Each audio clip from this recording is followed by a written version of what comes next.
خصوصاً على افضلهم وخاتم النبیین محمد الامین وعلى آلہ وصحبہ اجمعین. اما بعد فقد قال اللہ تبارک وتعالی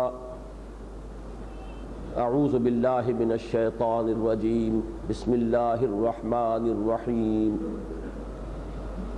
آمن الرسول بما انزل الیہ من ربہ والمؤمنون کل آمن باللہ وملائکتہ وکتبہ ورسلہ لا نفرق بین احد من رسلہ وقالوا سمعنا واطعنا غفرانک ربنا وإلیک المصیر. وقال عز وجل ولكن البر من آمن بالله واليوم الآخر والملائكة والكتاب والنبيين. وقال تبارك وتعالى إنما المؤمنون الذين آمنوا بالله ورسوله ثم لم يرتابوا وجاهدوا بأموالهم وأنفسهم في سبيل الله اولئک هم الصادقون. وقال عز وجل فأي الفريقين أحق بالأمن إن كنتم تعلمون الذين آمنوا ولم يلبسوا إيمانهم بظلم أولئك لهم الأمن وهم مهتدون. صدق الله العظيم. رب اشرح لي صدري ويسر لي امري واحلل عقدة من لساني يفقهوا قولي. اللهم ربنا نور قلوبنا بالإيمان واشرح صدورنا للإسلام. اللهم حبب إلينا الإيمان وزينه في قلوبنا وكره إلينا الكفر والفسوق والعصيان واجعلنا من الراشدين آمين يا رب العالمين. حضرات، اگرچہ قرآن مجید میں سورہ حج کے آخر میں اللہ تعالیٰ نے فرمایا ہے هو سماکم المسلمین من قبل وفی ھذا، اس نے تمہارا نام رکھا ہے مسلم، پہلے بھی اور اس میں بھی. یہ امت مسلمہ ہے جس کے ہم افراد ہیں، لیکن دوسری طرف قرآن حکیم میں ہمیں کہیں بھی یا ایھا الذین اسلموا کے الفاظ سے خطاب نہیں فرمایا گیا. ہر جگہ خطاب کے الفاظ ہیں یا ایھا الذین آمنوا، اے وہ لوگوں جو ایمان لائے ہو. اسلام اور ایمان ایک اعتبار سے بالکل مترادف الفاظ ہیں. مسلم اور مومن ایک ہی حقیقت کے دو رخ ہیں، لیکن بعض پہلوؤں سے ان کے مابین بہت فرق و تفاوت بھی ہے. ہر شخص کم سے کم اس بات سے واقف ہے کہ اسلام کی جڑ بنیاد ایمان ہے، لیکن یہ کہ اس سے آگے عام مسلمان یہ تو بتا سکیں گے کہ ایمان کن کن چیزوں پر لانا ضروری ہے. لیکن اگر آپ یہ پوچھیں کہ ایمان کے لفظی معنی کیا ہے، اس کا اصطلاحی مفہوم کیا ہے، اس کے لوازم کیا ہیں، اس کے مراتب کیا ہیں، تو یہ وہ سوالات ہیں کہ جن کو واقعہ یہ ہے کہ کافی پختہ مذہبی مزاج کے لوگوں نے بھی کبھی لائق اعتنا نہیں سمجھا، بلکہ اکثر و بیشتر ہم اسے ٹیکن فار گرانٹڈ کے انداز میں لیتے ہیں. ہم مسلمان ہیں تو ایمان تو ہے ہی، ایمان نام ہے کچھ چیزوں کے ماننے کا. لیکن جیسا کہ میں نے عرض کیا، ایمان ہی اصل جڑ ہے، بنیاد ہے.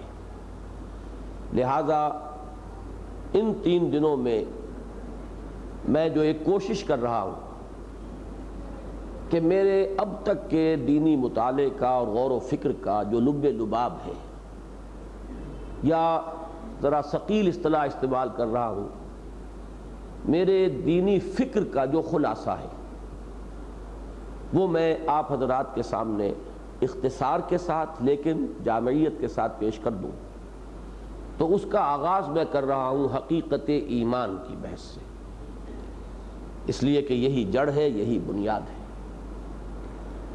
یوں کہا جا سکتا ہے کہ آج ہمیں ایک کتاب الایمان کا مطالعہ کرنا ہے جس کے متعدد ابواب ہوں گے۔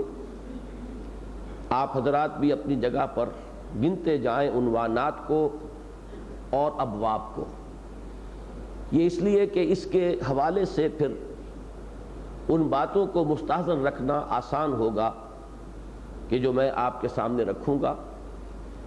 اگر اس طرح اس کے ٹکڑے نہ کیے جائیں تو ایک ہی بحث بہت طویل محسوس ہوگی، اسے ذہن نشین کرنا بھی مشکل ہوگا اور پھر اس کو ذہن میں محفوظ رکھنا بھی بہت مشکل ہوگا۔ تو اب میں آغاز کر رہا ہوں اللہ کے نام سے۔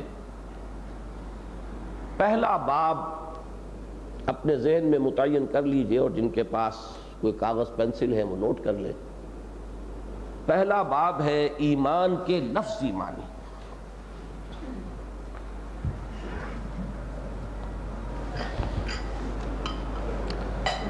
جیسا کہ میں نے عرض کیا، ہم آج ایک کتاب الایمان کا مطالعہ کر رہے ہیں۔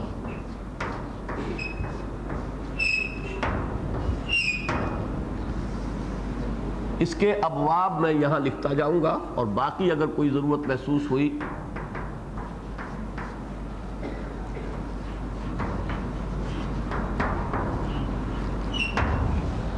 لفظی معنی۔ یہ بات آپ میں سے اکثر حضرات کے علم میں ہوگی کہ عربی زبان میں میرا اندازہ یہ ہے کہ 99% الفاظ کا ایک 6 حرفی مادہ ہوتا ہے، روٹ، 3 لیٹرڈ روٹ، جیسے عین لام میم۔ اب اس سے بے شمار الفاظ آپ خود بنا سکتے ہیں، بلکہ آپ کے ذہن میں ہیں۔ اسی سے لفظ عالم بنا، اسی سے معلوم، پھر معلومات، اسی سے علامہ، اسی سے معلم، اسی سے متعلم، اسی سے استعلام، مکتب الاستعلام جو حضرات بھی عرب ممالک میں جاتے آتے رہتے ہیں، تو انکوائری آفس جہاں سے معلومات حاصل کی جا سکتی ہوں۔ بے شمار الفاظ ڈھلتے چلے جائیں گے، مختلف ان کے سانچے ہیں جنہیں عربی میں وزن کہتے ہیں، مختلف اوزان پر لفظ بنتے چلے جائیں گے، یا یوں کہیے کہ سانچوں میں ڈھلتے چلے جائیں گے۔ لیکن 2 باتیں ذہن میں رکھیے، سانچے کے بدلنے سے اضافی معنی تو پیدا ہوں گے، لیکن اس روٹ سے تعلق منقطع نہیں ہوگا۔ جیسے کہ ایک درخت کی جڑ ہے، تنا ہے، شاخیں ہیں، شاخ در شاخ، لیکن آخری شاخ اور آخری پتا بھی جڑ سے متعلق ہے۔ اگر نہ ہوگا تو وہ زندہ نہیں رہے گا، مرجھا جائے گا۔ اسی طریقے سے اسے روٹ کہتے اس لیے کہ اس سے حرفی مادے سے تعلق منقطع نہیں ہوگا، اور اسی پر غور کرنے سے اصل میں جسے فقہ اللغہ کہا جاتا ہے،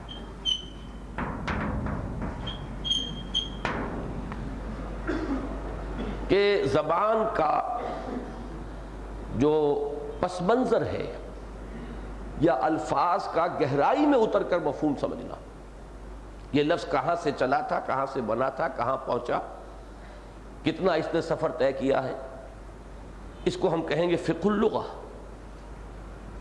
اسی طریقے سے اب جو ایمان کا مادہ ہے وہ لفظ امن ہے،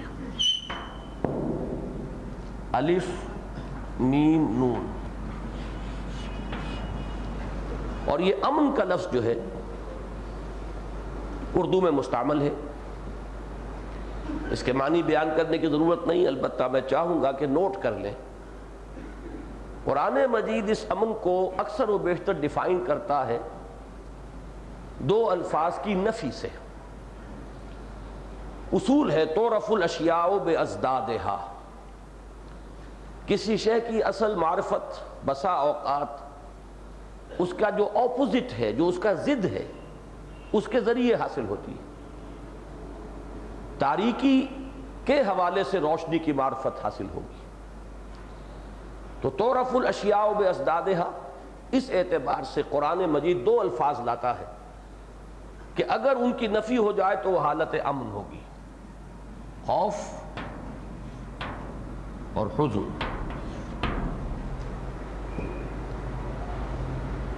لا خوف علیہم ولا هم یحزنون، بار بار آیا ہے، الا ان اولیاء اللہ لا خوف علیہم ولا هم یحزنون۔ اولیاء اللہ تو وہی ہیں جن پر نہ کوئی خوف ہے اور نہ کوئی انہیں حزن لاحق ہوتا ہے۔ لیکن اس کے بعد آگے وضاحت کی وہ کون ہوتے؟ الذین آمنوا وکانوا یتقون، وہ کوئی علیحدہ نوع نہیں ہے، انسانوں ہی میں ہوتے ہیں جو ایمان لائیں اور تقوی کی روش اختیار کریں، وہی اولیاء اللہ ہیں۔ اور ایمان کا جو آخری حاصل ہے وہ زوال خوف و حزن ہے۔ اس زوال خوف و حزن سے مجھے اقبال کا ایک شعر یاد آیا، نہ ہو نومید نومیدی زوال علم و عرفاں ہے، امید مرد مومن ہے خدا کے رازدانوں میں۔ تو زوال علم و عرفاں کی بجائے زوال خوف و حزن، یہ ہے امن۔ اب ذرا اس لفظ کی، اس سے آگے کا سفر ہمیں طے کرنا ہے کہ یہ کہاں سے ہو کر کہاں تک پہنچا ہے۔ بطور فعل جب یہ امن تو اسم ہے،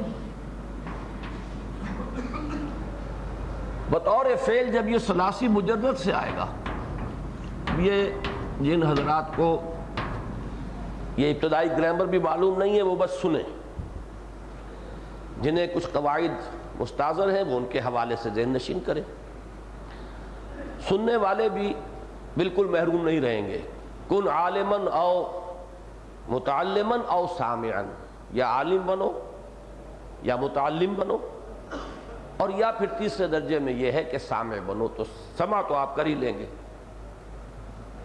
اس میں آئے گا امنا یا امنو،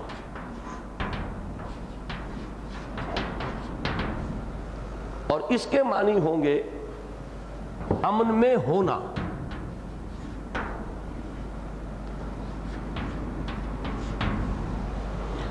قرآن مجید میں بہت سے مواقع پر ایک سوالیہ انداز میں فرمایا ہے، آمنتم من فی السماء، کیا تم بالکل نڈر ہو گئے ہو، امن میں ہو، تمہیں کوئی خوف نہیں رہا اس آسمان والے کا، اس کی پکڑ کا تمہیں کوئی خوف نہیں؟ آمنتم من فی السماء ان یخسف بکم الارض، تمہیں اس کا کوئی خوف نہیں کہ وہ تمہیں زمین میں دھسا سکتا ہے؟ تو امن یا منو، امن میں ہونا۔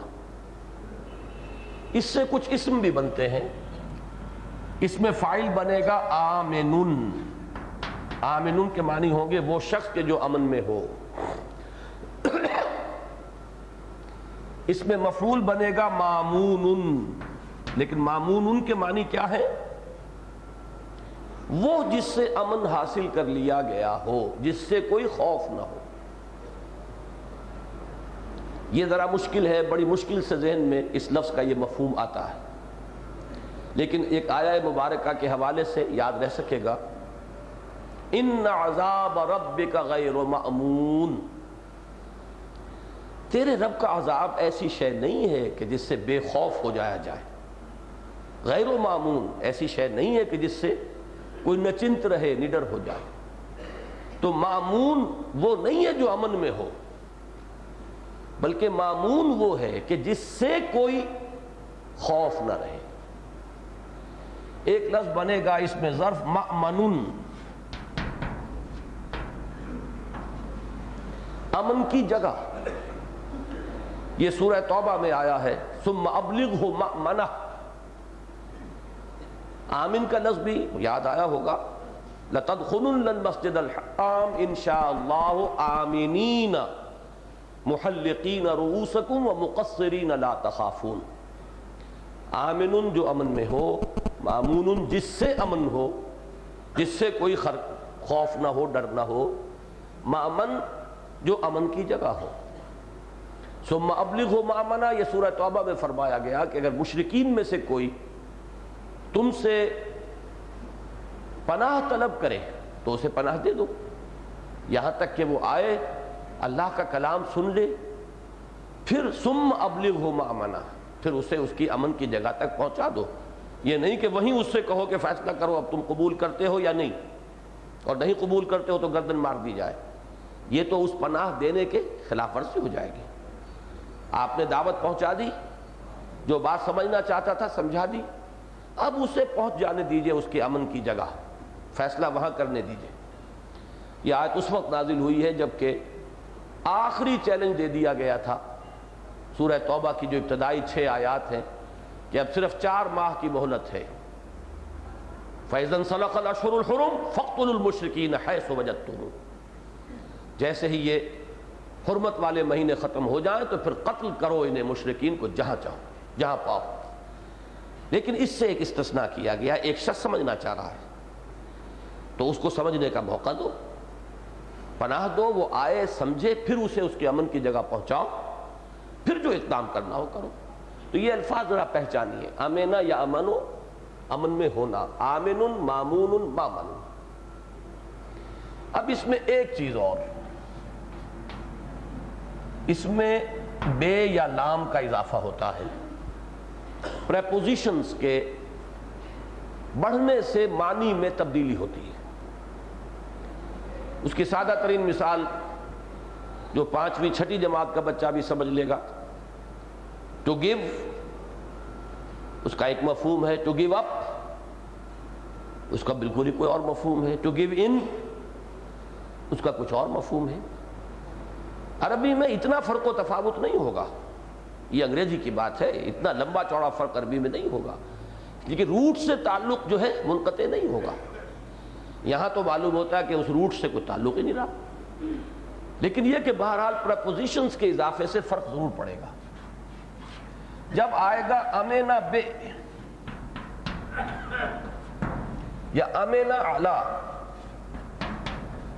اس کے معنی ہوں گے کسی کو امین سمجھ کر کوئی شے اس کے پاس رکھوا دینا، ٹو ٹرسٹ ہم، یعنی آپ نے کسی کے پاس پیسے رکھوائے، کسی ایسے شخص کے پاس تو نہیں رکھوائیں گے جس سے آپ کو اندیشہ ہو خیانت کا، اسی کے پاس رکھوائیں گے جس سے آپ کو امن ہوگا، جس سے آپ یہ محسوس کرتے ہوں گے کہ یہ خیانت نہیں کرے گا، تو اس امن سے تعلق قائم رہا۔ امین بنانا، کسی کے پاس امانت رکھوانا، تو امینہ بے اور امینہ علا یہ مفہوم ذرا بدل گیا، لیکن امن کے ساتھ تعلق منقطع نہیں ہوا۔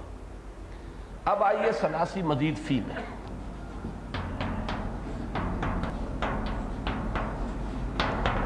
اس میں باب افعال میں اس کا مصدر بنے گا ایمان۔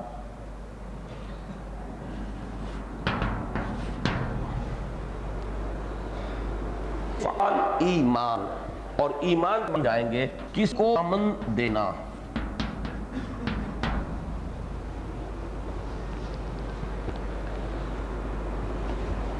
امنا یا منو، امن میں ہونا، اور اس سے بنے گا آمنا یومنو، کسی کو امن دینا۔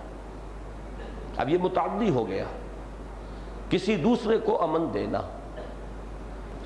اس کو دو بس، یہ ادھر رہنے دو، یہ بٹھا دو سامنے۔ ایمان جو ہے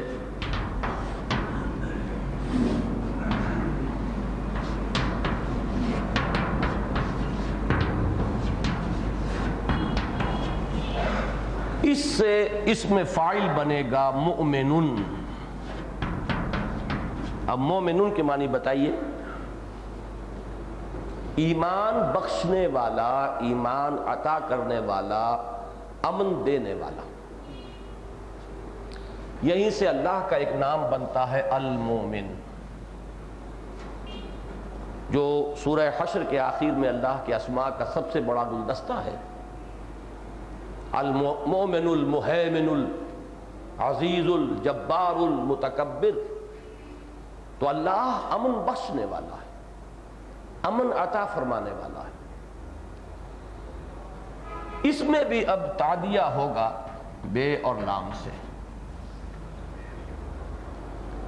آمنا بے، آمنا لے، اس کے ہیں تصدیق کرنا۔ اب یہ ذرا تھوڑا سا سوچنا پڑے گا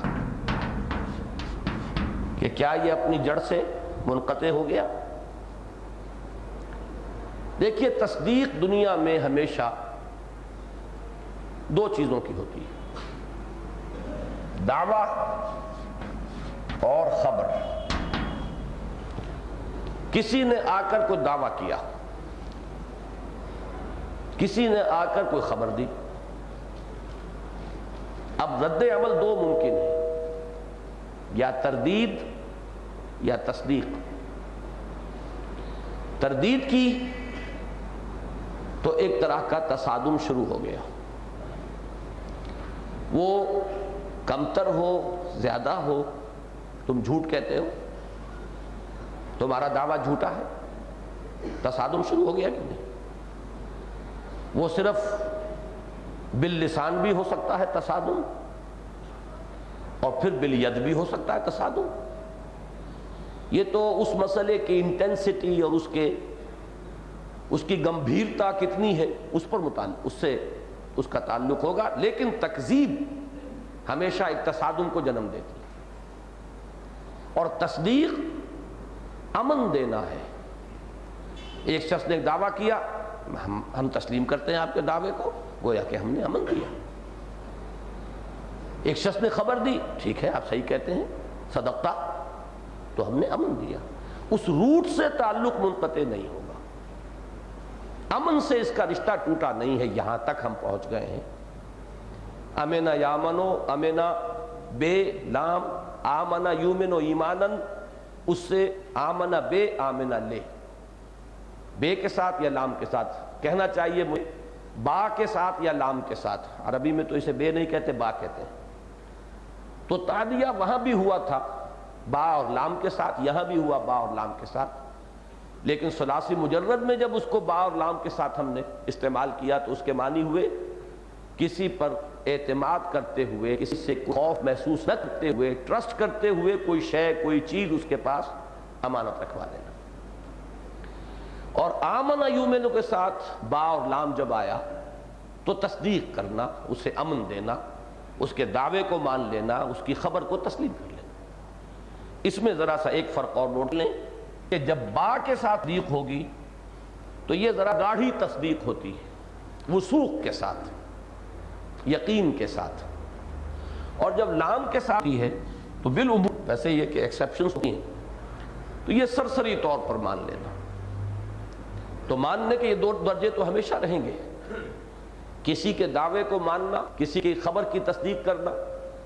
آپ نے سرسری طور پر بھائی ٹھیک ہے، آپ ٹھیک کہتے ہیں، ایک یہ کہ مجھے پورا اعتماد ہے، میں وثوق کے ساتھ آپ کی بات کو مان رہا ہوں، تو یہ درجے رہیں گے۔ اور عام طور پر پہلے درجے کے لیے یہ حرف لام کا استعمال ہوگا اور دوسرے درجے کے لیے حرف با کا۔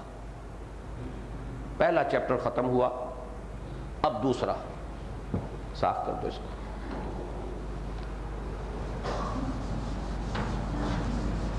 مختصر ہے، اصطلاحی مفہوم، وہ تو لغوی مفہوم تھا نا، لفظی معنی یا لغوی مفہوم، اصطلاحی مفہوم۔ اصطلاح میں یہ کسی تصدیق، نبی کی تصدیق، نبی نے دعویٰ کیا نبوت کا، بہت بڑا دعویٰ ہے۔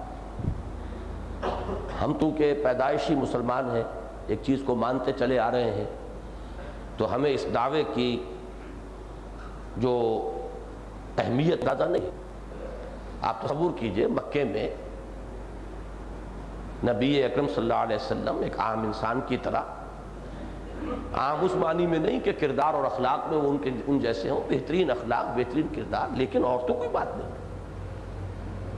اور یکایک انہوں نے آ کے دعویٰ کیا، میرے پاس فرشتہ آیا اور شہنشاہ ارض و سما نے مجھے اپنا نمائندہ بنایا ہے، سفیر بنایا ہے، ایلی بنایا ہے، تمہیں میری اطاعت کرنی ہوگی، اس لیے کہ رسول ماننے کے معنی جو ہے کامل اطاعت ہے۔ تو یہ دعویٰ کتنا بڑا تھا، اس دعوے اصلی ہے وہ ایمان ہے۔ چاہے تو اس کو لکھ لیں، تصدیق بما جاء بہ النبی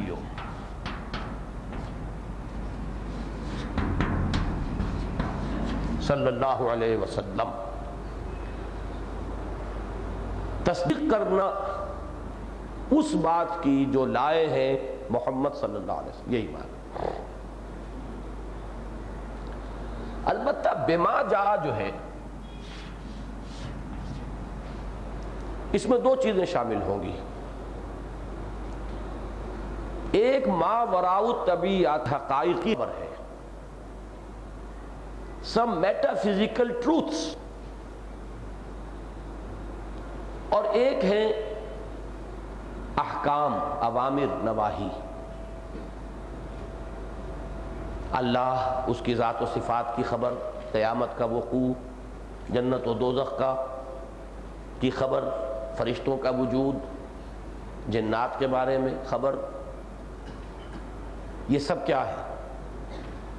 یہ ما وراء طبیعاتی حقائق ہیں جن کی خبر دے رہے ہیں محمد الرسول اللہ صلی اللہ علیہ وسلم۔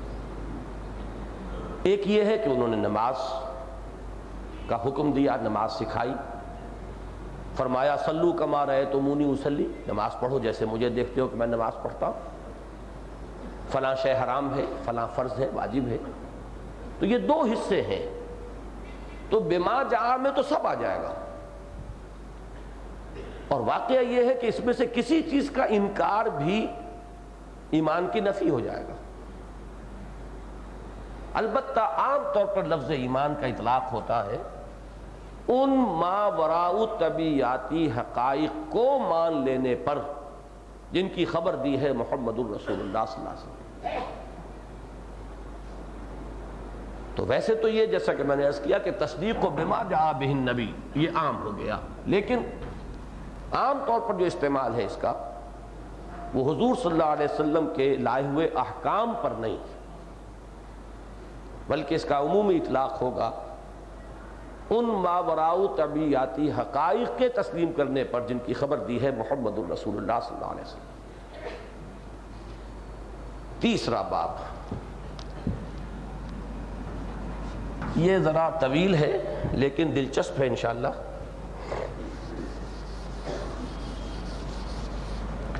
اس کا تعلق جڑ جائے گا اسی چیز سے، اسی لفظ سے جو میں نے ابھی استعمال کیا،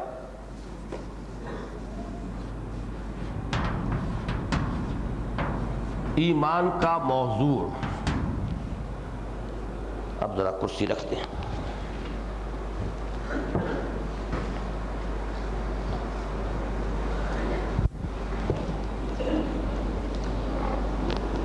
میں نے عرض کیا تھا کہ اس کا تعلق اب جڑ جائے گا ایک لفظ سے جو میں نے ابھی استعمال کیا تھا، ما وراء طبیعاتی حقائق، میٹافزیکل ٹروتھس۔ اب اس کے حوالے سے ذرا اس مسئلے کو سمجھ لیجئے کہ ہم اور ہر انسان جو اس دنیا میں زندگی بسر کرتا ہے یا کبھی کرتا رہا ہے یا آئندہ کبھی کرے گا، اس کے رویے کا دار و مدار، اس کے کانڈکٹ کا دار و مدار کچھ ما وراء طبیعاتی حقائق کو ماننے یا رد کرنے پر ہوگا، چاہے اس نے شعوری طور پر اس کا فیصلہ نہ کیا ہو۔ جس ماحول میں انسان پیدا ہوا اس میں جو رائے چل رہی ہے اس نے اسی رائے کو انکانشسلی، غیر شعوری طور پر اس کو تسلیم کیا اور گاڑی چلا دی، اپنی زندگی کی روش پر وہ رواں دواں ہو گیا۔ صرف 99% نہیں، میں سمجھتا ہوں 99,999 فی لاکھ افراد وہ ہوتے ہیں جو اس دوسری کیٹیگری میں ہیں، جو خود غور نہیں کرتے ان ما وراء طبیعاتی مسائل پر۔ میں کون ہوں، کہاں سے آیا ہوں، آیا یہ تو معلوم ہے پیدائش اس طرح ہوتی ہے، میں بھی ہوا ہوں گا اسی طرح پیدا، لیکن اس پیدائش سے پہلے بھی میرا کوئی وجود تھا، اور ایک موت تو آنی ہے، جیسے سب مر رہے ہیں میں بھی مروں گا، لیکن آیا موت بس دی اینڈ ہے، میرے وجود کا اختتام ہے، یا بیونڈ ڈیتھ بھی میرا کوئی وجود ہے، کوئی ایگزسٹنس ہے تو کیا ہے؟ پھر یہ کہ یہ کائنات کیا ہے؟ آیا یہ ہمیشہ سے ہے اور ہمیشہ رہے گی، خود بخود چل رہی ہے اور چلتی رہے گی، یا یہ کہ کوئی اس کا بنانے والا ہے، اس نے اسے کسی وقت معین پر بنایا اور کسی مہلت معینہ ہی تک کے لیے بنایا، اور اسی کے چلائے چل رہی ہے اور اسی کے ختم کیے ختم ہو جائے گی؟ پھر یہ کہ اگر معاملہ یہ ہو کہ ہے کوئی خالق بنانے والا چلانے والا، تو میرا اس کے ساتھ کیا تعلق ہے؟ کوئی رابطہ ہے یا نہیں؟ پھر اس سے آگے بڑھیے، خیر کیا ہے شر کیا ہے؟ یہ صرف میرے ذہن کی بنائی ہوئی اقدار ہیں یا کوئی ان کا کوئی معروضی وجود بھی ہے؟ کوئی واقعی اور مستقل اقدار ہیں خیر و شر کی؟ یا وہ بات ہے کہ nothing is good or bad, only thinking makes it so؟ سوال کا جواب چاہیے۔ اس سے آگے بڑھیے، علم کسے کہتے ہیں؟ علم کا ایک ذریعہ مجھے معلوم ہے، حواس خمسہ سے کچھ معلومات حاصل ہوتی ہے، ہر انسان کا تجربہ ہے، آنکھیں دیکھتی ہیں، کان سنتے ہیں، ہاتھ سینس آف ٹچ اس سے کچھ محسوس کرتا ہے، لمس سے قوت لامسہ ہے، سونگھتے ہیں، چکھتے ہیں، یہ تو ہے۔ ایک اور چیز کا بھی احساس ہوتا ہے کہ ایک پاور آف ریزننگ ہے ہمارے پاس، ایک فیکلٹی ہے، انٹلیکٹ ہے، کچھ نتیجے نکالتے ہیں کہ دیکھا دھوئیں کو اور حکم یہ لگایا کہ آگ ہے، حالانکہ دیکھی آگ نہیں، دھواں دیکھا ہے۔ لیکن کیا اس سے آگے بھی کوئی سورس آف نالج ہے؟ پھر اس سے بھی آگے بے شمار حیوانات کو میں دیکھ رہا ہوں، چلتے ہیں، پھرتے ہیں، کھاتے ہیں، پیتے ہیں، اور بھی بہت سی چیزیں میرے اور ان کے درمیان مشترک ہیں، ان میں بھی تناسل ہے،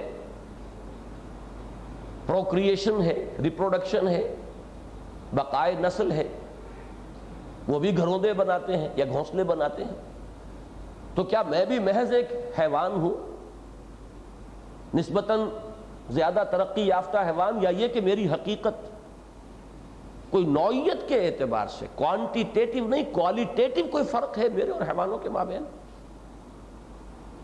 یہ سارے سوالات ہیں اور بڑے بنیادی ہیں، اور ہر شخص سمجھ سکتا ہے کہ کسی شخص کے لیے زندگی میں کوئی ایٹیچیوڈ اختیار کرنا ممکن نہیں جب تک کہ وہ ان سوالوں میں سے جوابات میں سے کوئی ایک یا دوسرا جواب اختیار نہ کر لے۔ یہ ضرور ہوگا کہ کانشسلی نہیں ہے تو انکانشسلی ہے، خود سوچ سمجھ کر وہاں نہیں پہنچا تو تقلیداً پہنچا ہے۔ تو 99,999 فی لاکھ افراد تو وہی ہیں دنیا میں کہ جو خود سوچتے نہیں، بلکہ وہ ان سوالات کا کوئی ایک جواب جو کہ ان کے معاشرے میں جس میں وہ آنکھ کھولتے ہیں، جو بھی پریولنٹ ہوتا ہے، جو بھی دنیا میں اس وقت اس میں معاشرے میں رائج ہوتا ہے، اسے قبول کر لیتے ہیں تقلیداً، اور اپنا وہ رویہ جو ہے روش زندگی کی گاڑی کو وہ چلا دیتے ہیں۔ لیکن ہمیشہ کچھ لوگ ایسے رہے ہیں جنہوں نے ان معاملات میں تقلید سے ابا کیا، انکار کیا۔ ان کے اندر ایک داعیہ پیدا ہوا، ایک ارج پیدا ہوئی to know the truth for themselves۔ حقیقت کیا ہے میں خود جاننا چاہتا ہوں، میں خود رائے قائم کرنا چاہتا ہوں۔ اور یہ جان لیجئے کہ یہ وہ لوگ ہیں کہ جب ان میں داعیہ یہ پیدا ہو جاتا ہے تو پھر دنیا کی کسی چیز کی اہمیت اس سے زیادہ نہیں رہتی ان کے نزدیک۔ کوئی عیش، کوئی آرام، کوئی دنیاوی لالچ، ان کے پاؤں کی بیڑی نہیں بنتا، ہر شے کو تج دیتے ہیں، اور یہی pursuit of knowledge, the search for truth, یہ ان کا سب سے بڑا موٹیو بن جاتا ہے۔ مثال گوتم بدھ، کیا نہیں تھا؟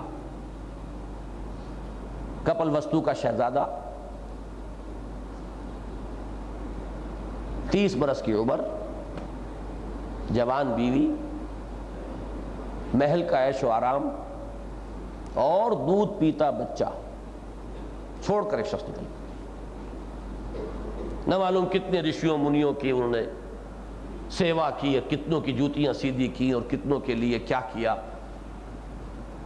کیا ملا کیا نہیں ملا یہ میں نہیں جانتا، جو کچھ ان کی طرف منسوب کیا جا رہا ہے وہ صحیح منسوب کیا جا رہا ہے غلط، یہ بھی میرا موضوع نہیں، صرف مثال یہ دینی ہے کہ جب یہ سوالات ذہن میں پیدا ہو جائیں حقیقت کیا ہے، تو پھر کوئی شے انسان کو روک نہیں سکتی، کوئی لالچ جو ہے اس کے پاؤں کی بیڑی بن نہیں سکتی۔ بالکل ویسٹ میں چلے جائیے، سقراط سوچ رہا ہے، اپنی سوچ کے نتائج بیان کر رہا ہے، وہ نتائج معاشرے کے جو اس وقت کے تصورات ہیں اس کی نفی کر رہے ہیں، نوجوان اس کے گرد جمع ہو رہے ہیں، نوجوانوں کی ذہنی بغاوت سے وہ معاشرہ پریشان ہو جاتا ہے، یہاں تک کہ بالآخر اس کے سامنے یہ آپشن رکھا جاتا ہے، زندہ رہنا چاہتے ہو تو زبان بند رکھو، ورنہ یہ زہر کا پیالہ ہے، ابھی پی لو، no third alternative, and he chooses the cup of poison۔ زندگی بے معنی ہے، جو حقیقت صحیح یا غلط مجھ پر منکشف ہوئی ہے اس کا میں اعلان نہ کروں، اعتراف نہ کروں، چرچا نہ کروں، تو پھر جینا چے سود، کس لیے جینا؟ اور مثال چاہیے، سلمان فارسی رضی اللہ تعالی عنہ ایران میں پیدا ہو رہے ہیں، اور جو بھی اس وقت ان کا مذہبی نظام ہے اس میں ایک اونچے منصب پر باپ فائز ہے، لیکن سوال پیدا ہوتا ہے ذہن میں، تقلیداً اس چیز کو قبول کرنے سے طبیعت ابا کرتی ہے، سوال یہ پیدا ہوتا ہے کہ اپنے ہاتھ سے آگ جلائیں، اپنے ہاتھ سے ایندھن ڈالیں، پھر اس کے سامنے ہاتھ جوڑ دیں، پھر آپ کو معلوم ہے کس قدر مشقتیں اٹھائیں، گھر بار چھوڑا، شام میں پہنچے، عیسائی راہبوں کی سیوا کی، خدمتیں کی، ایک کے بعد دوسرے کے پاس، تیسرے کے پاس، طبیعت کو اب بھی تسلی نہیں ہو رہی، آخری شخص بتاتا ہے کہ میرا علم بتا رہا ہے کہ آخری نبوت کا ظہور جو ہے اب قریب ہے، جنوب کی سرزمین میں کھجوروں کے جھنڈ میں اس آخری نبی کا ظہور ہوگا، جاؤ قسمت آزمائی کرو۔ سفر کا ارادہ کرتے ہیں، قافلے پر ڈاکہ پڑتا ہے، گرفتار ہو جاتے ہیں، غلام بنا کر بیچ دیے جاتے ہیں، لیکن خریدنے والا مدینے کا ایک یہودی ہے، پہنچ گئے وہاں، لیکن اب بدے ہوئے ہیں، غلام ہیں، خبریں پہنچ رہی ہیں کہ مکے میں کسی نے دعویٰ کیا ہوا ہے، لیکن کیسے جائیں، غلام ہیں۔ یہاں تک کہ میں کہا کرتا ہوں کہ کنواں چل کر پیاسے کے پاس آیا ہے، خود حضور صلی اللہ علیہ وسلم مدینے پہنچے۔ بہرحال اس سے زیادہ تفصیل میں جانے کا یہ موقع نہیں ہے، مثال صرف دے رہا ہوں کہ یہ وہ لوگ ہیں اصل میں کہ جو ٹرینڈ سیٹنگ کا ایک لفظ آج کل استعمال ہو رہا ہے، یہ وہ لوگ ہیں جو سوچتے ہیں، غور کرتے ہیں، کچھ نتائج ان کے سامنے آتے ہیں، پھر ان نتائج کو وہ بیان کرتے ہیں، جو لوگ اسے قبول کرتے چلے جاتے ہیں، وہ ایک فلسفہ یا ایک مذہب بن جاتا ہے اور لوگ اس کی پیروی کرتے ہیں، پھر صدیوں تک لوگ وراثتاً اس عقیدے کو، اس نظریے کو، اس فلسفے کو قبول کرتے ہوئے چلے جاتے ہیں، تاکہ پھر کوئی اٹھے اسے چیلنج کرے، پھر کوئی فلسفہ آئے، کوئی نئی حکمت آئے، کوئی نئی ہدایت آئے۔ تو یہ جان لیجئے کہ یہ جو موضوع ہے فلاسفہ کا، جو موضوع ہے فلسفے کا، وہی موضوع ہے ایمان کا۔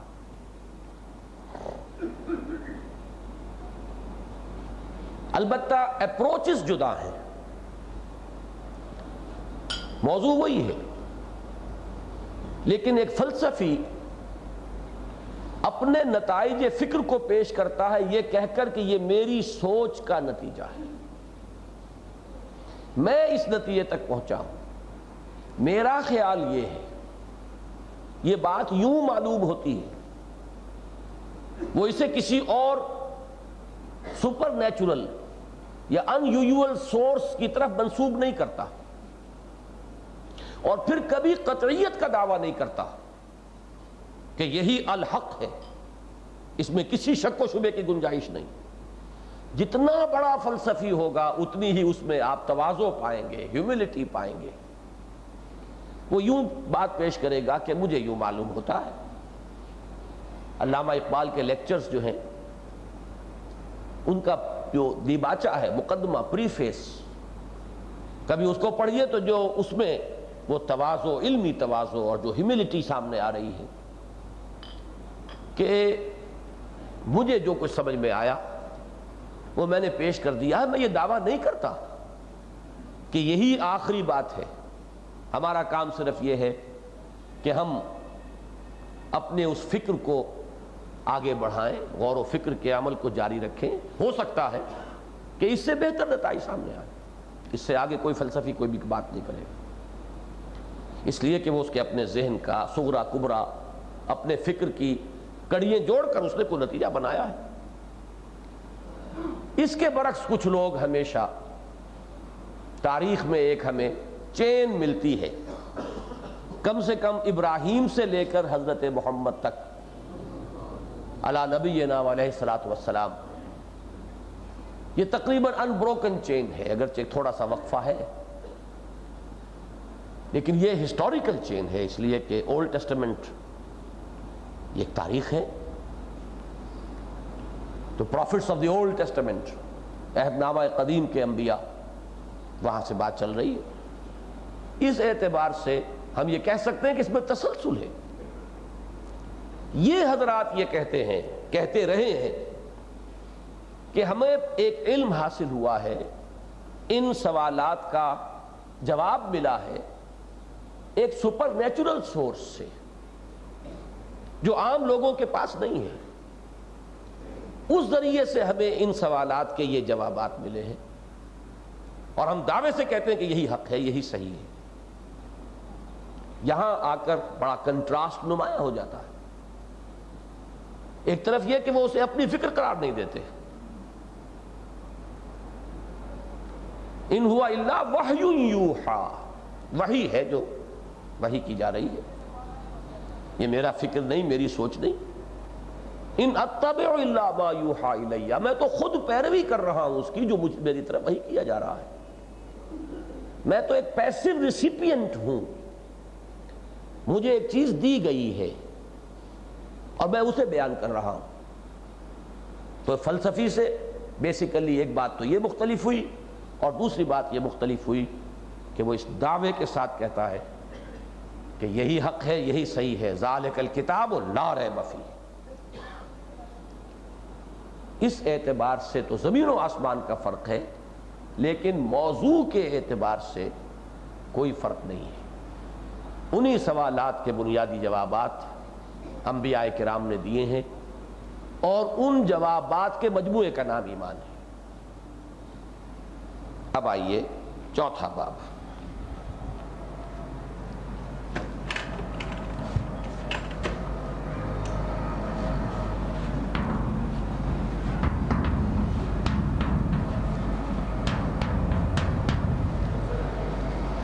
ایمانیات ثلاثہ۔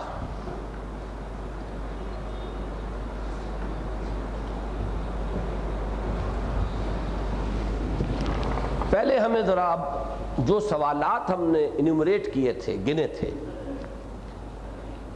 ان کا جو جواب دیا ہے انبیاء کرام نے، پہلے وہ سمجھ لینا چاہیے۔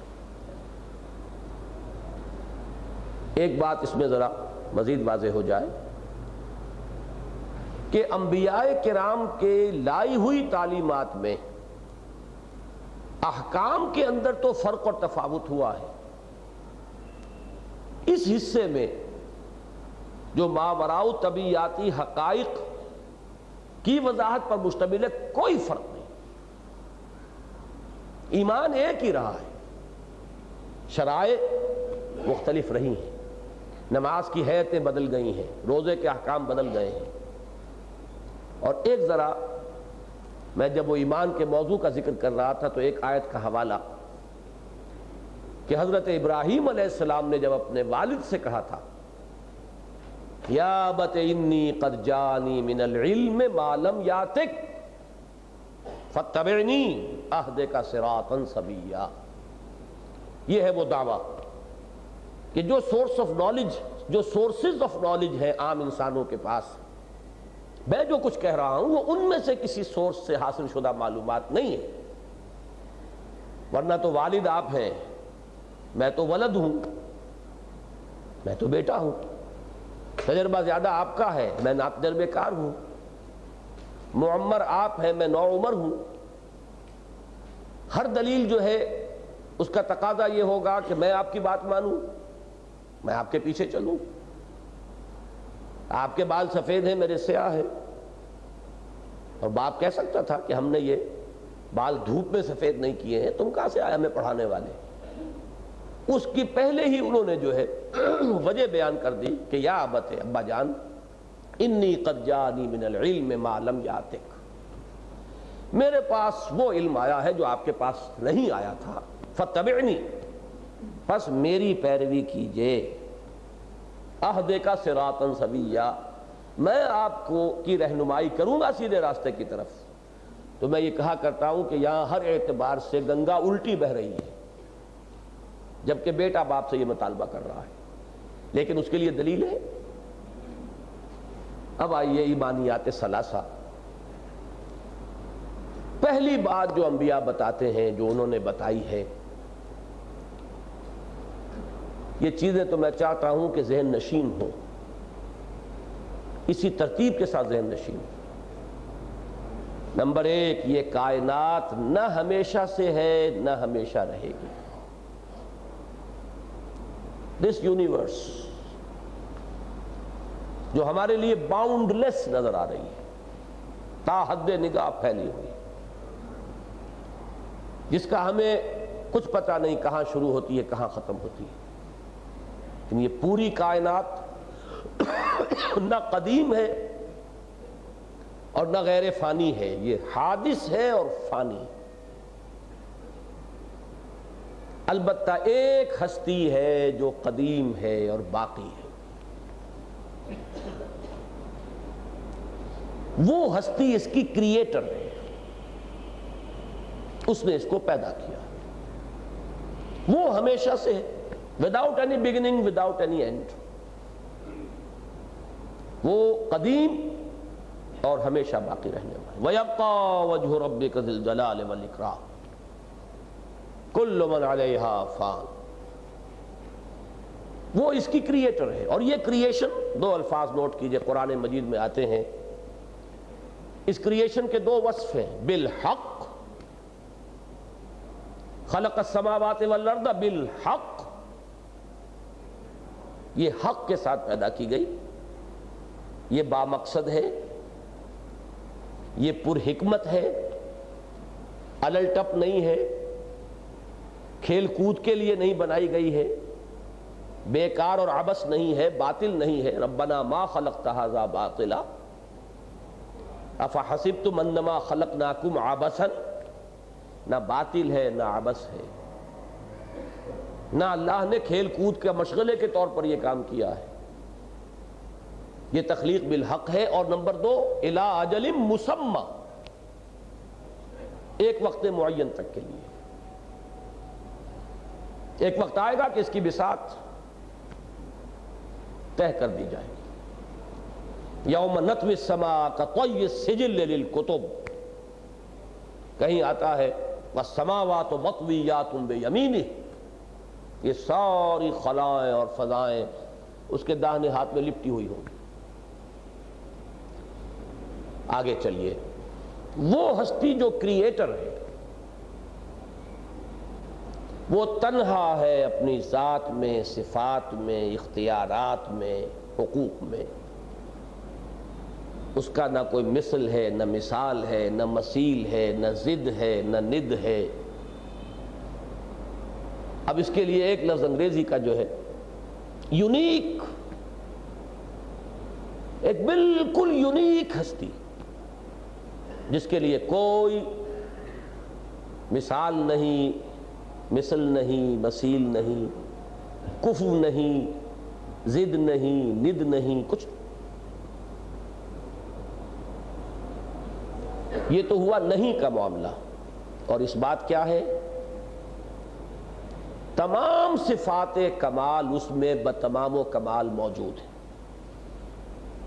جس خیر کا بھی تم تصور کرو گے، جس اعلیٰ قدر کا تم تصور کر سکتے ہو، وہ اس کی ذات میں بتمام و کمال موجود ہے۔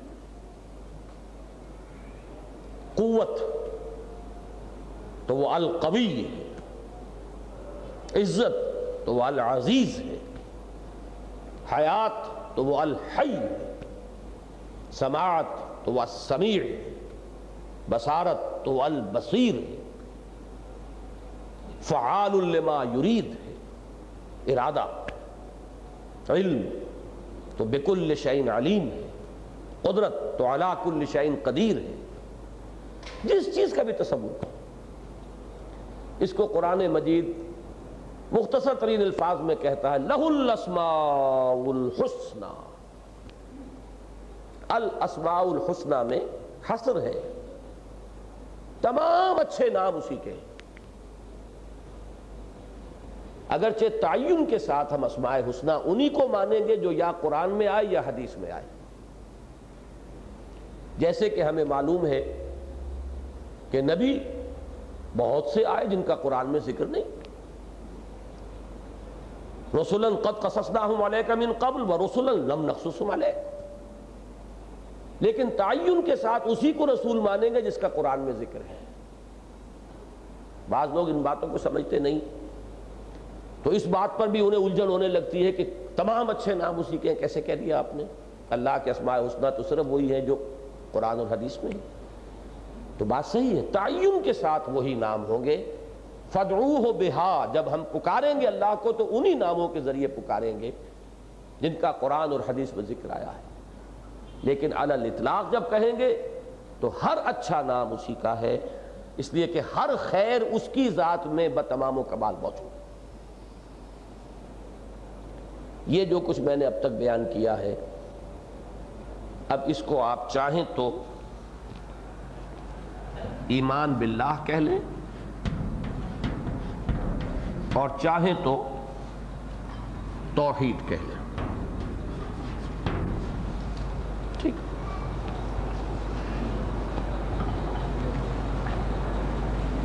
اب آگے چلیے، اب آئیے اپنی طرف۔ اس خالق نے جو کچھ پیدا کیا ہے اس میں اس کی کریشن کا نقطہ عروج انسان ہے۔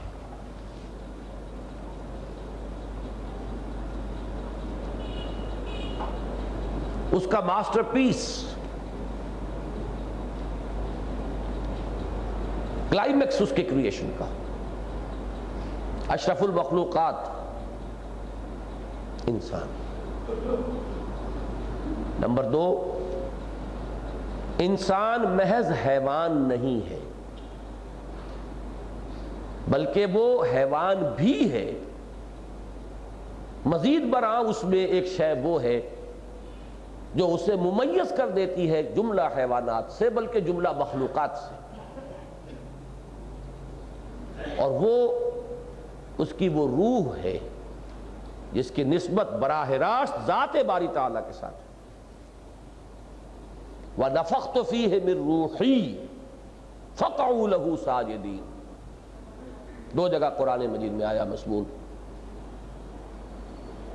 فَإِذَا سَوَّيْتُهُ وَنَفَخْتُ فِيهِ مِن رُوحِي فَقَعُوا لَهُ سَاجِدِينَ، اس کی اصل حقیقت جس کے بنا پر وہ اشرف المخلوقات ہے، وہ یہ جسد نہیں ہے، یہ بھی ایوالوڈ ہے، یہ بھی ہائر لیول پر ہے، یہ بھی حیوانات سے اونچے درجے میں ہے، لیکن اس کی اصل جو کوالٹیٹیو فرق ہے، جو نوعیت کا فرق واقع ہوتا ہے، کیفیت کا فرق واقع ہوتا ہے، جو صرف کوانٹیٹیو نہیں ہے، وہ یہ ہے کہ اس میں اللہ نے اپنی روح میں سے پھونکا۔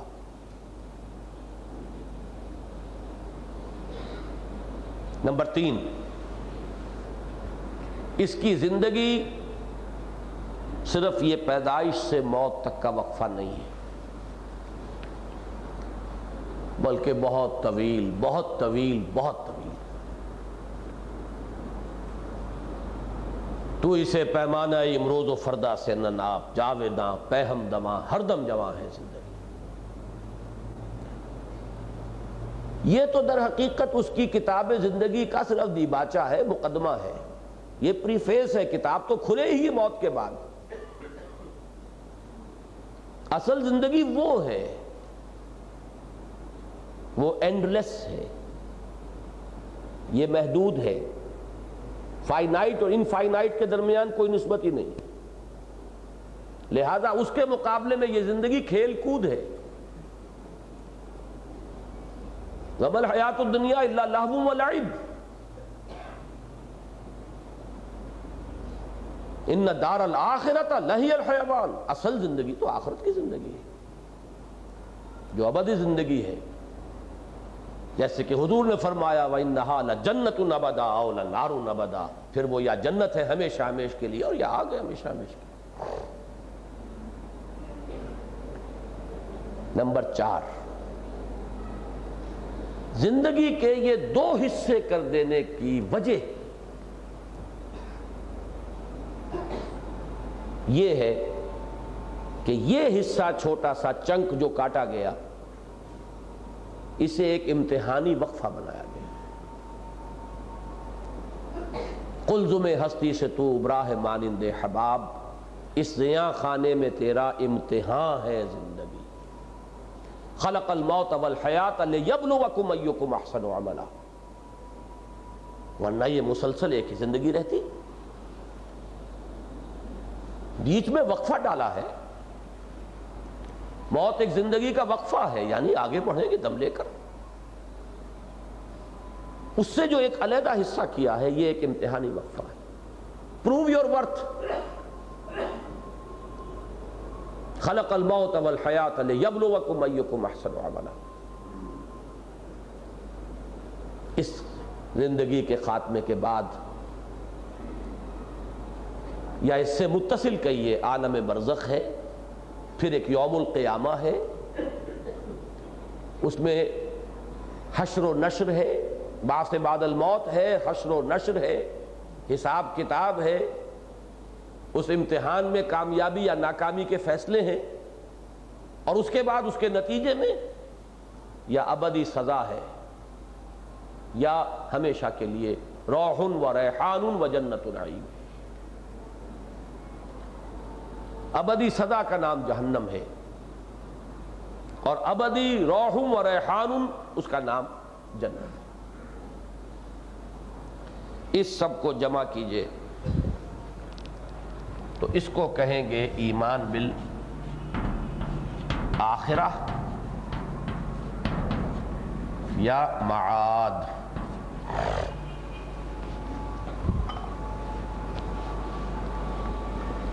اب آئیے تیسری چیز، یہ ذرا زیادہ مشکل ہے، اس کو اور توجہ کو کنسنٹریٹ کیجئے، مرتکز کیجئے۔ پہلے ایک کوسچن اپنے سامنے لائیے، ایک سوال، اس امتحان کی اساس کیا ہے؟ امتحان دیتے ہیں کچھ پڑھا کر، سکھا کر، آزمایا جاتا ہے کچھ دے کر۔ آپ نے کسی کو اختیار دیا، آزمائش میں آ گیا، صحیح استعمال کرتا ہے یا غلط استعمال کرتا ہے۔ آپ نے بچے کو کچھ پیسے دیے، اب آپ دیکھیں گے کہ وہ کہاں خرچ کرتا ہے، اس کی پرائرٹیز کیا ہیں، اس کی ترجیحات کیا ہیں، اس سے آپ کو اندازہ ہوگا اس کے رجحانات کیا ہیں۔ تو آزمائش یا کچھ دے کر ہے یا پھر امتحان کچھ پڑھا کر ہے؟ کس بنیاد پر امتحان ہے؟ جواب نوٹ کیجئے۔ نمبر 1، اللہ نے تمہیں سماعت دی، بصارت دی، اور اسی میں 3 اور مندرج کر لیجئے ان کے ذیل میں، باقی بھی حواس 5 میں سے 3، 5 میں سے 3 اور۔ یہ پہلی چیز ہے جو اللہ نے دی۔ پھر تمہیں عقل دی، وہ جو میں نے عرض کیا تھا علم کا، عقل دی۔ نمبر 3، تمہارے اندر نیکی اور بدی کی پہچان پیدا کی، ودیت کی۔ فَأَلْهَمَهَا فُجُورَهَا وَتَقْوَاهَا۔ فجور اور تقویٰ، وہ جو میں نے کوسچنز پوز کیے تھے ان میں یہ بھی تھا کہ کیا نیکی اور بدی کی کوئی مستقل اقدار ہیں، پرماننٹ ویلیوز ہیں؟ ہاں ہیں۔ یہ صرف تھنکنگ میکس اٹ سو والی بات نہیں ہے، یہ بہت بڑا دھوکہ ہے۔ نیکی اور بدی کی اقدار مستقل ہے، اور وہ انسان کو سکھائے جانے کی ضرورت نہیں ہے، وہ اس کے اندر امپرنٹڈ ہیں، اس کی نیچر میں انگرینڈ ہیں، الہامی طور پر دی گئی ہیں۔ وَنَفْسٍ وَمَا سَوَّاهَا فَأَلْهَمَهَا فُجُورَهَا وَتَقْوَاهَا۔ فجور اور تقویٰ کا علم الہامی طور پر عطا کیا ہے۔ کتنی باتیں ہوئیں؟ سماعت، بصارت، عقل، نیکی اور بدی کی پہچان۔ نمبر 4، ایک شے اور بھی ہے جو اللہ نے، جو روح رکھی ہوئی ہے، اس روح میں ایک پیاس رکھی ہے اپنی محبت کی، اس روح میں ایک تڑپ ہے، اپنے مرکز کی طرف مائل پرواز تھا حسن، بھولتا ہی نہیں عالم تیری انگڑائی کا۔ یہ روح جو ہے اپنے مرکز کی طرف مائل بپرواز رہتی ہے۔ بشنو از نئے چوں حکایت میں کند، بس جدائی ہا شکایت میں کند۔ اس میں اس اپنے مرکز سے علیحدگی کی وجہ سے ایک ہجر کی کیفیت ہے، ایک بے چینی ہے، اور اس بے چینی کو اگر سکون مل سکتا ہے تو صرف اسی کی یاد سے، اسی کے ساتھ لو لگانے سے۔ الا بذکر اللہ تطمئن القلوب۔ 4 چیزیں ہیں جن کی بنیاد پر انسان مسئول ہے، اکاؤنٹیبل ہے، رسپانسبل ہے، جواب دہ ہے۔ ان 4 چیزوں کی بنیاد پر امتحان لیا جائے گا۔ اب دیکھیے، پہلی بات کے لیے نوٹ کیجئے آیت،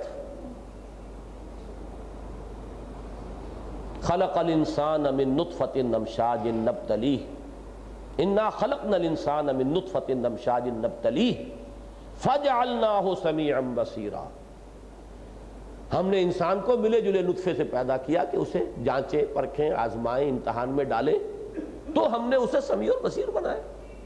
یہ فا کا کلمہ جو جوڑ رہا ہے، یہ فائے سببیہ ہے،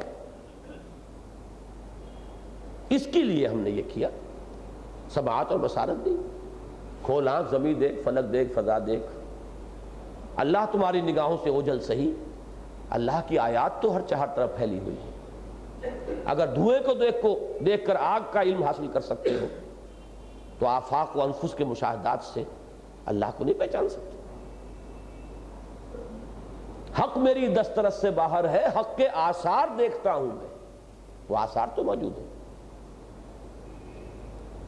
اس نے تمہیں عقل دی تو فرمایا گیا ان السمع والبصر والفؤاد کل اولئک کان عنہ مسئولا۔ جواب دہی کرنی پڑے گی ان چیزوں کی، انہی کی بنیاد پر تو تم مسئول ہو، جواب دہ ہو۔ نتیجہ کیا نکلا؟ اس امتحان کی اصل بنیاد وہ چیزیں ہیں جو اللہ نے انسان میں پیدا کر کے اسے دنیا میں بھیجا ہے۔ البتہ اس پر اضافہ ہے فضل اور رحمت کا۔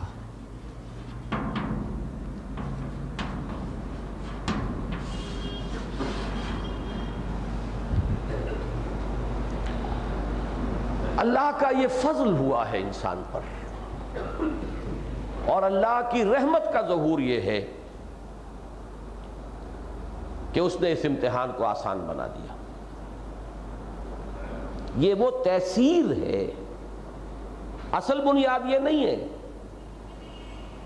تیسیر امتحان ہے یہ، تیسیر الامتحان، کہ اللہ نے ایک سلسلہ جاری فرمایا، وحی، نبوت، وحی، کتاب،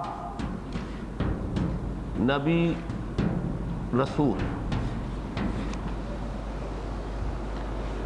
انسانوں میں سے نہایت اعلیٰ اخلاق و کردار کے حامل انسانوں کو، جن کو خاص طور پر اسی کے لیے تیار کیا جاتا تھا،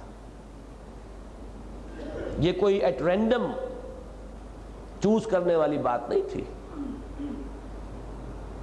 جیسے کہ سورہ طٰہٰ میں فرمایا وَاصْطَنَعْتُكَ لِنَفْسِي، اے موسیٰ کہاں جا رہے ہو، ہم نے تمہیں اپنے لیے بنایا ہے، تیار کیا ہے، کہاں کہاں سے گزار کر تمہیں یہاں لائے ہیں، وَاصْطَنَعْتُكَ لِنَفْسِي۔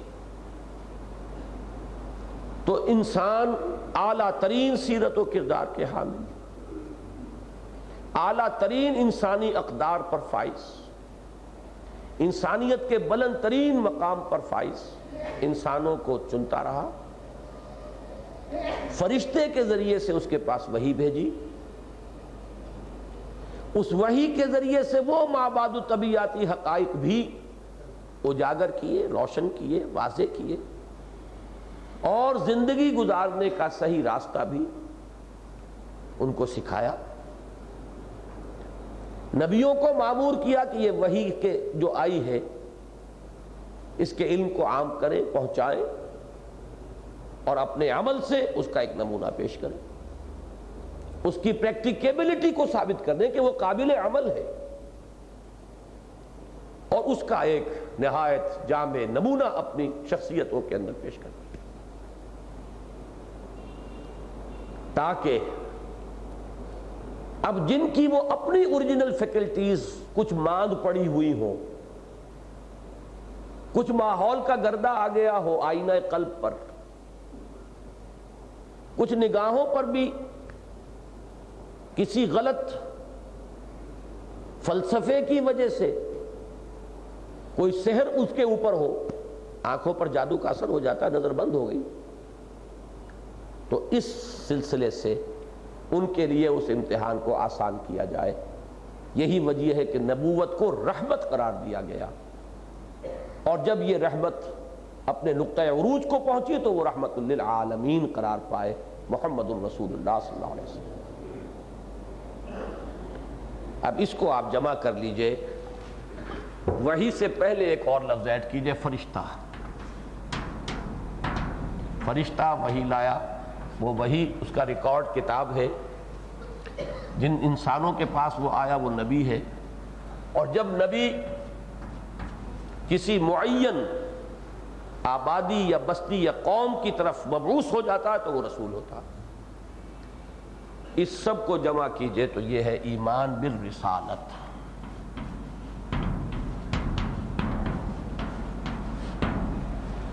یہ ہے ایمانیات ثلاثہ۔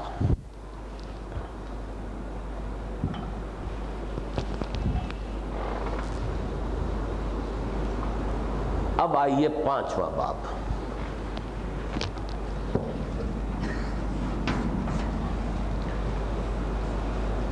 اس میں انہی ایمانیات ثلاثہ کے بارے میں دو باتیں میں نے باب علیحدہ بنایا ہے تاکہ اس کو یاد کرنے میں، مستحضر رکھنے میں آسانی ہو جائے، ویسے وہ اسی کے ذیل میں بھی مندرج ہو سکتا ہے۔ پہلی بات تو یہ کہ ان میں سے اصل ایمان، ایمان باللہ ہے۔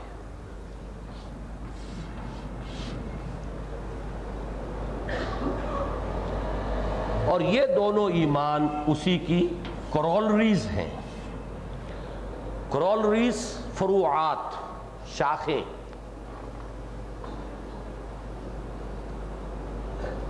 اس لیے کہ ایمان بالآخرہ بھی اللہ کی صفت عدل کی ایکسٹینشن ہے.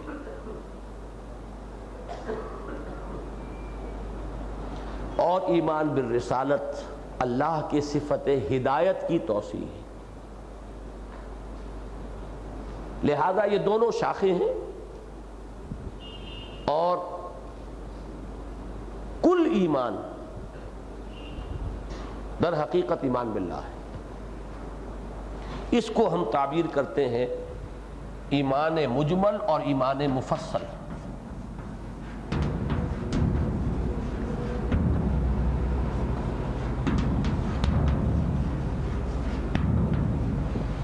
ایمان مجمل میں صرف اللہ کا ذکر آئے گا.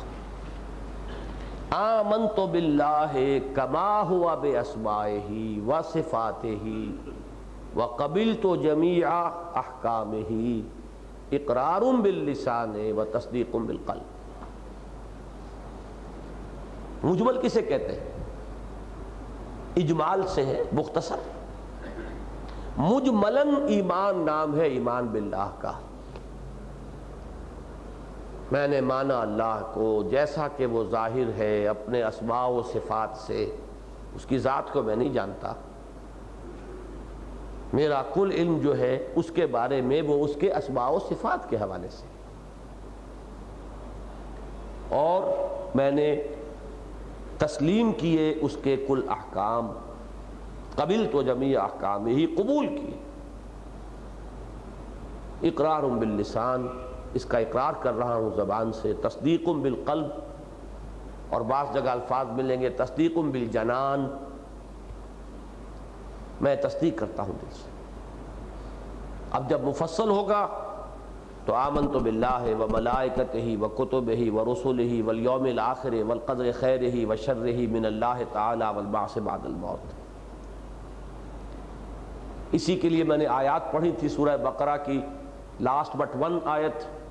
آمن الرسول بما انزل الیہ من ربہ والمؤمنون کل آمن باللہ وملائکتہ وکتبہ ورسلہ. یہاں آخرت کا ذکر نہیں ہے، لیکن آیہ بر آیت نمبر 177 اسی سورہ مبارکہ کی، اس میں وَلَٰكِنَّ الْبِرَّ مَنْ آمَنَ بِاللَّهِ وَالْيَوْمِ الْآخِرِ وَالْمَلَائِكَةِ وَالْكِتَابِ وَالنَّبِيِّينَ. نیکی تو اصلاً اس کی ہے جو ایمان لایا اللہ پر اور فرشت اور یوم آخر پر اور فرشتوں پر اور کتابوں پر. اور لیکن ایمان مفصل کے الفاظ جو ہیں اصلاً وہ حدیث سے ماخوذ ہیں. حدیث جبرائیل میں جب حضور سے پوچھا گیا اخبرنی عن الایمان، تو یہ الفاظ ہیں جن میں جواب دیا تھا حضور نے، اور وہ ہمارے ایمان مفصل کے اندر شامل ہے. آمنت باللہ وملائکتہ وکتبہ ورسلہ والیوم الآخر والقدر خیرہ وشرہ من اللہ تعالی والبعث بعد الموت. دوسری چیز اس میں 5ویں باب کا ایک سیکنڈ حصہ ہے. ان ایمانیات ثلاثہ کی ایک ریلیٹیو امپورٹنس ہے.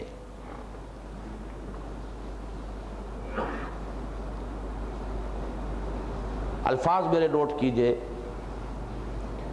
علمی، نظری، فکری، اصولی اعتبار سے اصل ایمان ایمان باللہ ہے.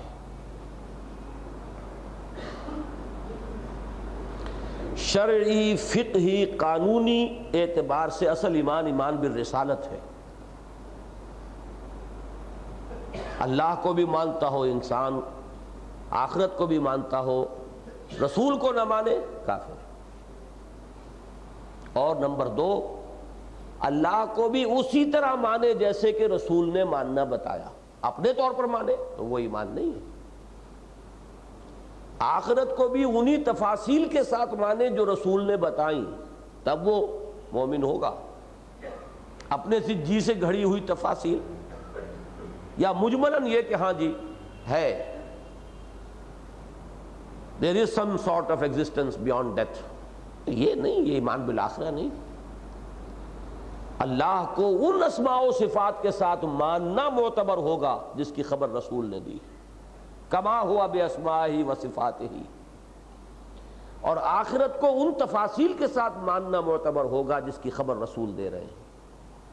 تو معلوم ہوا کہ قانونی، فقہی، شرعی اعتبار سے اصل ایمان رسالت ہے۔ نمبر 3، اخلاقی عملی اعتبار سے اصل ایمان بالآخرہ ہے۔ عمل درست ہوگا تو اس سے ہوگا۔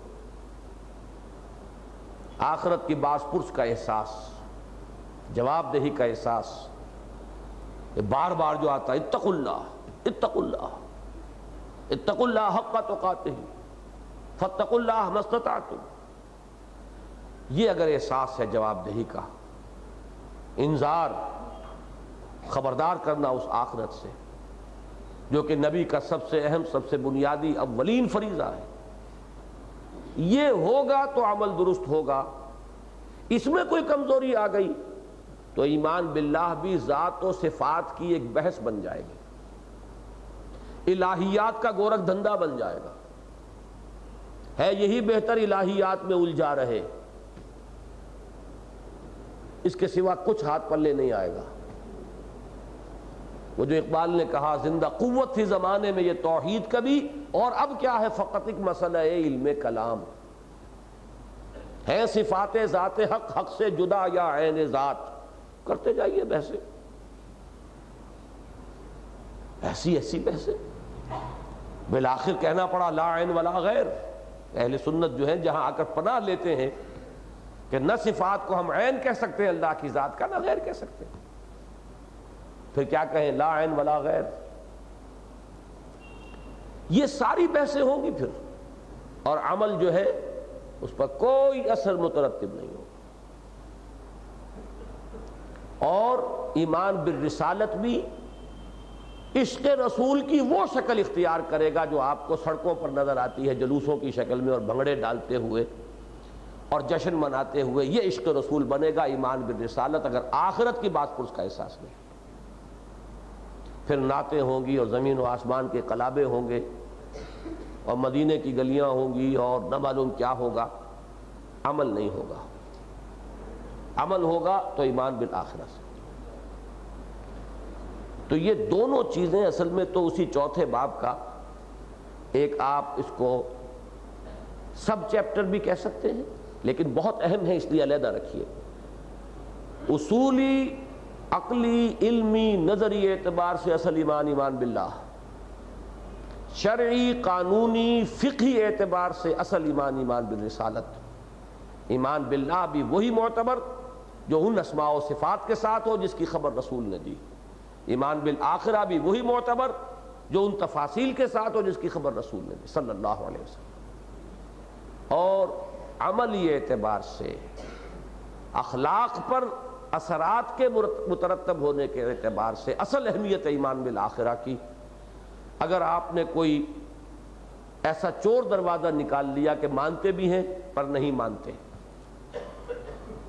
تو یہ سب کچھ جو ہے ایمان باللہ، ذات و صفات کی ایک ذہنی عیاشی، اور ایمان بالرسول نام کا عشق رسول کے جس میں عمل اور اتباع کا کوئی شائبہ نہ ہو، یہ صورت اختیار کر لے گی۔ 5 چیپٹر ختم ہو گئے اور اس کے بعد ابھی یہ بحث جاری رہے گی۔